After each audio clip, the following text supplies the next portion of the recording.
Солтүстік қазақстандық полицейлер жылқы үйірін ұрлау ісін сотқа жолдады. Өткен жылдың қараша айында полиция бөліміне шалғайдағы Қазанғап ауылының тұрғынынан еркін жайылымнан 40 жылқының жоғалғандығы туралы хабарлама келіп түскен болатын.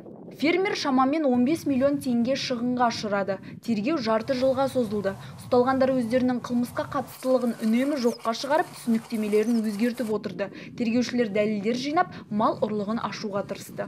Согласно показаниям потерпевших, табун лошадей паслись возле села Казангап, это возле вот этого озера, да? И по оперативным данным в настоящее время, вот они, путь перегона возможных табуна нашего, это через Аржарский район, это вот через Алкатерек они проходят, через поля.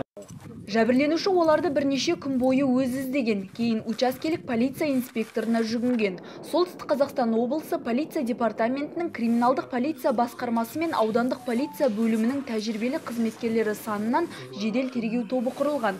Мал ұрлығы бойынша Бағдар облыстың аумақтық полиция бөліністері мен еліміздің полиция департаменттеріне жолданды.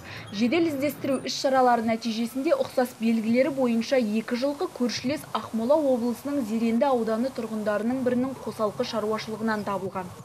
Аталған ауыл тұрғыны бұл жылқыларды Бурабай ауданында тұратын туысы әкелгенін айтты.